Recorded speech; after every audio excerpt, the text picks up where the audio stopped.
दोस्तों, जैसा कि आपको पता है कि मैं अपने मनीष सर मैथ्स चैनल पर ग्रुप डी मैथ्स का कंप्लीट सिलेबस करा रहा हूं। तो इस कंप्लीट सीरीज के क्रम में हमारे number system, BODMAS, decimal, fraction, LCM, HCF, ratio, proportion हो चुके हैं। आज हमारी क्लास परसेंटेज के ऊपर होने वाली है। तो ये हमारी परसेंटेज की शायद चौथी क्लास है। तो मैं आपको ले चलता हूँ डायरेक्ट क्वेश्चन पर, जहाँ से हमें क्वेश्चन करने हैं। तो ध्यान से देखना, क्वेश्चन में क्या कह रहा है।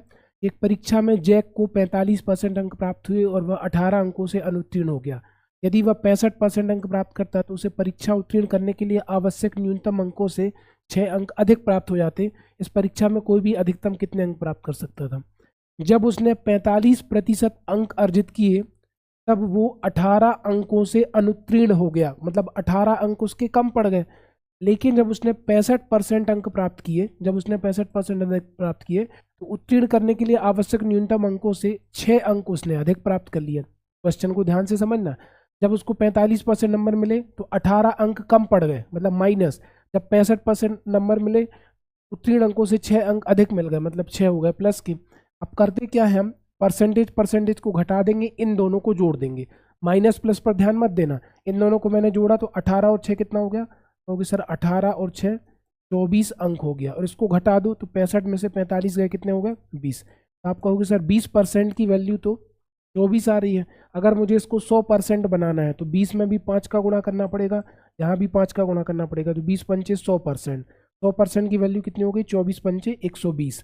तो 120 अंक इस परीक्षा में अधिकतम थे। अगले सवाल की तरफ चलते हैं कि विमल किसी परीक्षा में 46% अंक प्राप्त करता है, फिर परीक्षा में 10 अंक से अनुत्तीर्ण हो गया। यदि वह 52% अंक प्राप्त करे तो न्यूनतम अंकों से 8 अंक अधिक प्राप्त करे। जब उसको 46% अंक प्राप्त हुए तब उसके पास होने के लिए कितने अंक कम पड़ गए, 10। वो 10 अंकों से फेल हो गया, यानी कि माइनस। और जब उसने 52% अंक अर्जित किए तब वो उत्तीर्ण अंकों से कितने अंक अधिक ले आया, 8। सवाल में लिखा है कितने अंक अधिक ले आया, 8। फिर क्या करेंगे, इनको जोड़ देंगे। माइनस प्लस पर मत जाना, इन दोनों को प्लस कर देंगे तो 10 और 8 18 हो गया। और परसेंटेज को घटा देंगे तो 52 में से 46 गया 6% की वैल्यू कितनी आ गई, 18। जब 6% की वैल्यू 18 है तो 6 एकम 6, 1% की वैल्यू कितनी हो गई, 3। अब इनने बोला कि परीक्षा में उत्तीर्ण होने के लिए आवश्यक न्यूनतम अंक क्या थे। जब 1% की वैल्यू 3 है तो सबसे पहले मैं 46% निकालूं। तो आप कहोगे सर 1% की वैल्यू 3 है, 46% की वैल्यू कितनी होगी, तो आप कहोगे 46 गुणा में 3, 6 3 18 की 8, हासिल 1, 4 3 12 और 1 13, 138 अंक। लेकिन जब वो 138 अंक लाया था, 46 अंक लाया, 46% लाया था तो कितने अंकों से फेल हो गया था, 10। कहने का मतलब आपको 138 में 10 और प्लस करना पड़ेगा। जब उसको 148 148 नंबर मिलेंगे ना, तब वो क्या हो जाएगा, पास। तो 148 इस क्वेश्चन का आंसर है। अगले सवाल की तरफ चलते हैं। एक परीक्षा में सुनीता के प्राप्तांक अनीता के प्राप्तांकों के 90% बराबर। सवाल में लिखा है कि सुनीता के प्राप्तांक 198 थे। सुनीता को जो नंबर मिले हैं वो कितने मिले हैं, 198, ठीक है। और जो अनीता के प्राप्तांकों के 90% के बराबर। तो आप कहोगे सर 90% की वैल्यू कितनी है, 198। अगर मैं 100% की वैल्यू निकाल दूं तो 100% किसके मार्क्स हो जाएंगे, अनीता के। क्योंकि क्वेश्चन में क्या लिखा है, सुनीता के प्राप्तांक अनीता के प्राप्तांकों के 90% थे और सुनीता के प्राप्तांक कितने हैं, 198। तो 90% की वैल्यू 198, 100% की कैसे निकलेगी, आप कहोगे सर 198 बटे 90 गुणित 100। तो 0 से 0 कट गया, 9 दूनी 18 बचा 1, 9 दूनी 18, 22 दहम 220।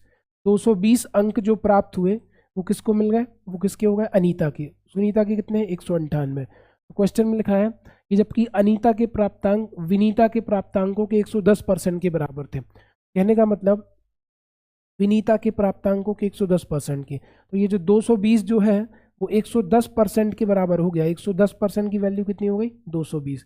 तो 11 एकम 11, 11 दूनी 22, है ना। तो 110 दूनी 220, 1% की वैल्यू कितनी आ गई, 2। तो इन्होंने बोला कि अनीता के प्राप्तांक विनीता के प्राप्तांकों के 110% के बराबर थे। तो 110% की वैल्यू इतनी है, 100% की वैल्यू कितनी हो जाएगी, 1% आ गया 2, 100% हो गया 100 दूनी 200।